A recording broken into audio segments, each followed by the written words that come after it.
So this is an LG washer that is not filling up. So a few things you have to look at. You look at if you have enough pressure, water pressure. If that's okay, check if the pipe is okay or kinked. And then these are the solenoid valves.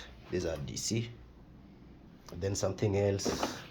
This could be blocked. Ensure there's nothing blocking. It should be porous. So I'll guide you through now to troubleshoot. So we power it off and then we unplug from power. Then we want to check if there's enough water coming in. So we disconnect. So we get a bucket. We direct water into the bucket. Do that. The pressure is perfect.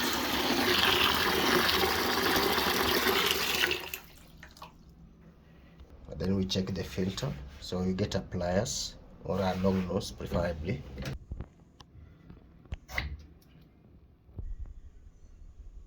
See, that is blocked. If it is blocked, the machine won't fill water, won't fill up.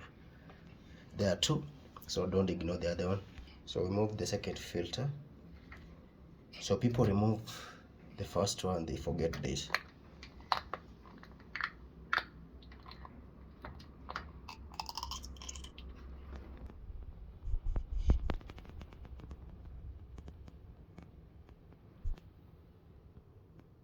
So if you've checked, water is okay, the pipe is okay, the filter is clean.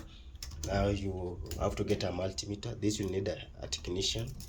You test if the three are okay. So there's a 3-way, there's 2-way, there's 4-way, 5-way, 1-way. So you're going to test this using a multimeter.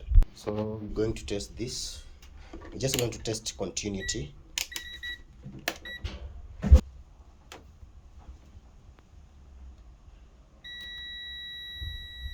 Okay, the next one.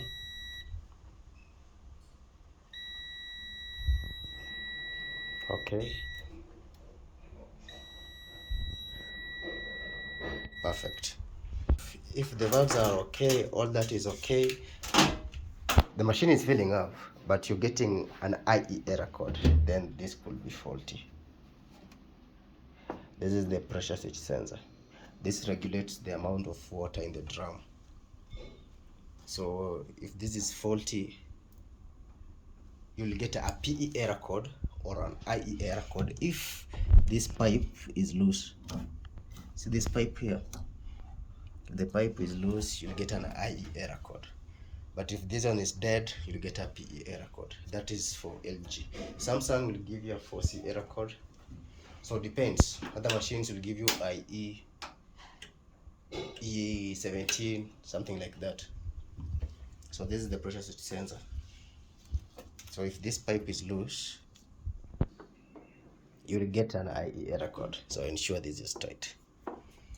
So simple as that.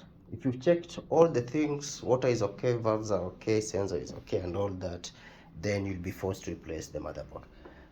On this one here, the motherboard is down there. To order the motherboard, use the model number. There you go. Simple. Remember to subscribe, like, and share.